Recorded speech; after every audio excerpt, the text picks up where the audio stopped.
In 1965, Buick was preparing to close the curtain on the first generation of its highly successful Riviera, a car that had redefined what American luxury could look like.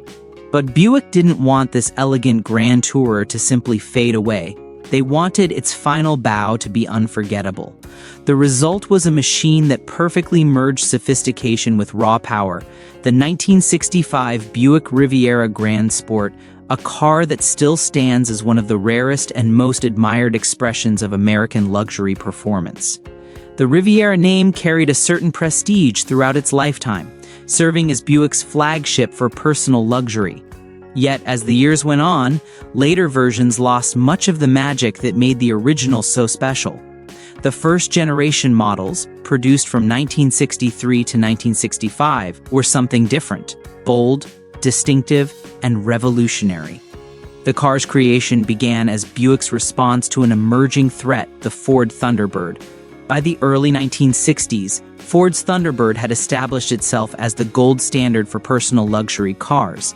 Stylish, comfortable, and powerful, it had successfully bridged the gap between high performance and refined cruising, a segment General Motors had yet to conquer. When the Thunderbird expanded to a four-seater configuration, it became clear that American buyers were falling in love with this new gentleman's sports car concept.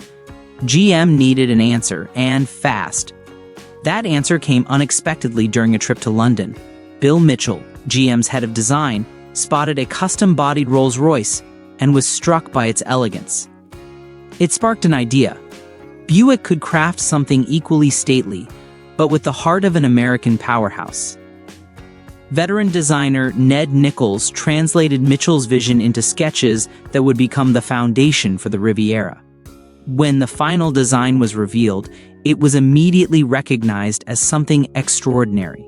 The first-generation Riviera introduced a sleek, forward-thinking design language that would go on to influence decades of American cars. It was among the first production vehicles to adopt the now famous Coke bottle shape, a sculpted body with gentle curves and flared fenders that gave the car a muscular stance. At first glance, the Riviera appeared formal and composed, but a closer look revealed flowing lines and sharp detailing that gave it an air of quiet aggression. One of the car's most unforgettable features came in 1965, a design choice that would make this model instantly recognizable. Buick engineers developed clamshell-style hidden headlights, concealed behind vertically opening metal doors integrated into the front fenders. When closed, the covers gave the car a smooth, unbroken face. When opened, they revealed the lights with a mechanical precision that felt ahead of its time. It was a one-year-only design and is now one of the most iconic details in Riviera history, often compared to the split-window Corvette in collectability. What made the Riviera even more remarkable was its individuality within General Motors' massive lineup. Unlike most GM vehicles that shared body panels or chassis components, the Riviera stood largely alone, designed from the ground up with unique dimensions and proportions. Even its chassis was a custom-built, shortened version of Buick's full-size platform, giving it both agility and presence. Italian design legend Sergio Pininfarina himself once praised the Riviera as one of the most beautiful American cars ever made, high praise from a man responsible for some of Ferrari's most stunning creations. Inside, the car exuded luxury. It featured bucket seats both front and rear, wrapped in premium materials, surrounded by rich wood accents and chrome touches. Power-adjustable seats, a spacious trunk, and meticulous attention to detail made the cabin as comfortable as it was elegant. The Riviera managed to strike a rare balance. It looked menacing yet moved with grace, offering the power of a muscle car with the composure of a high-end cruiser. Under the hood, things were just as impressive. The early Rivieras came equipped with Buick's legendary 401 cubic inch nailhead V8, delivering a strong 325 horsepower through an automatic transmission. But Buick wasn't finished there. By 1964, they raised the bar with a larger 425 cubic inch version of the same engine, pushing output to 340 horsepower, and hidden within the options list was an even more potent configuration: The Super Wildcat, a serious performer that hinted at Buick's quiet ambition to dominate both luxury and performance in one flawless package.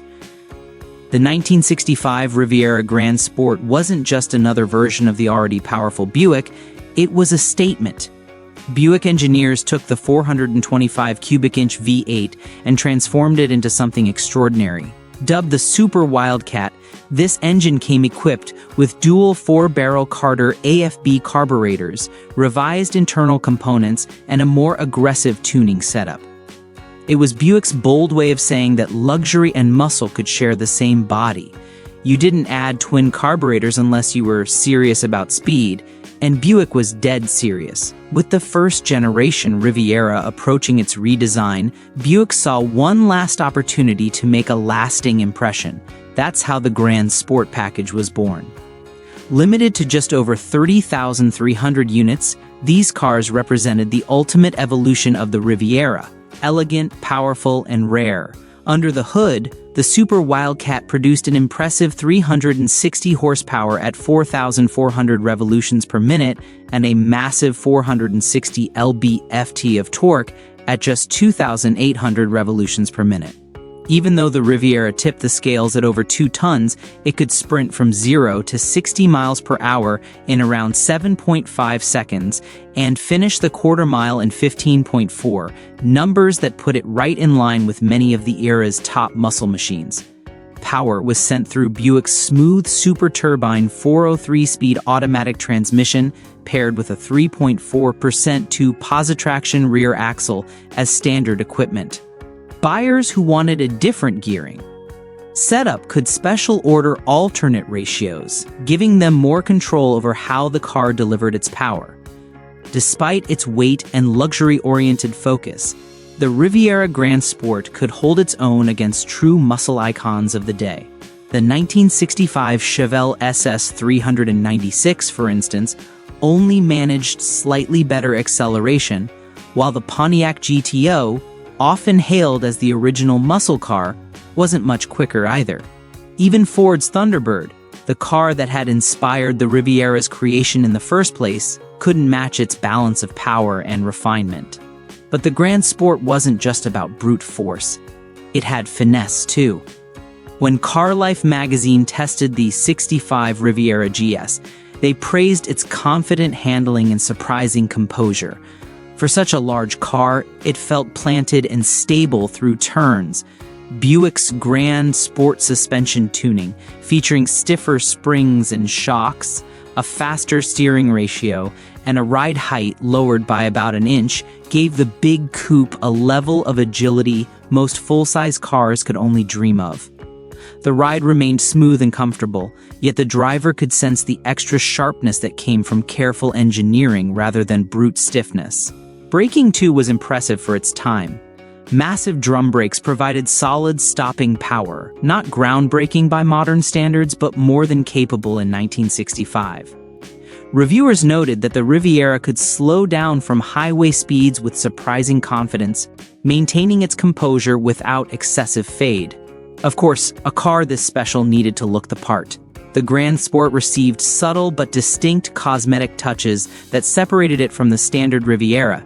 It featured unique chrome-plated wheel covers, custom Super Wildcat valve covers, and a bold twin snorkel chrome air cleaner sitting proudly atop the engine bay, a visual declaration that this was no ordinary Buick.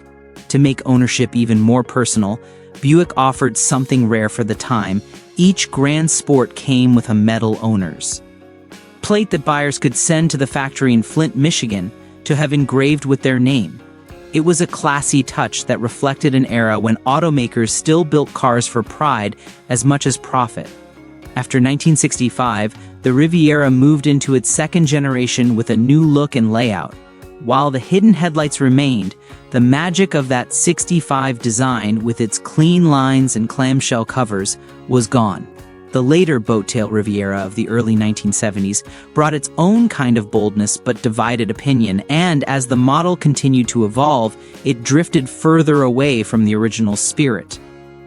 By the 1990s, the Riviera had become softer and rounder, losing much of the muscle and menace that once defined it. That's why the 1965 Riviera Grand Sport stands today as the ultimate expression of Buick's golden era, a perfect blend of power, grace, and exclusivity. It wasn't just a car, it was a symbol of American ambition at its finest, when engineers and designers weren't afraid to mix elegance with attitude. For many enthusiasts, that first-generation Riviera, and especially the 65 Grand Sport, remains the high-water mark of Buick's legacy. It was the moment when the brand, dressed in a suit, quietly built one of the greatest muscle cars ever made.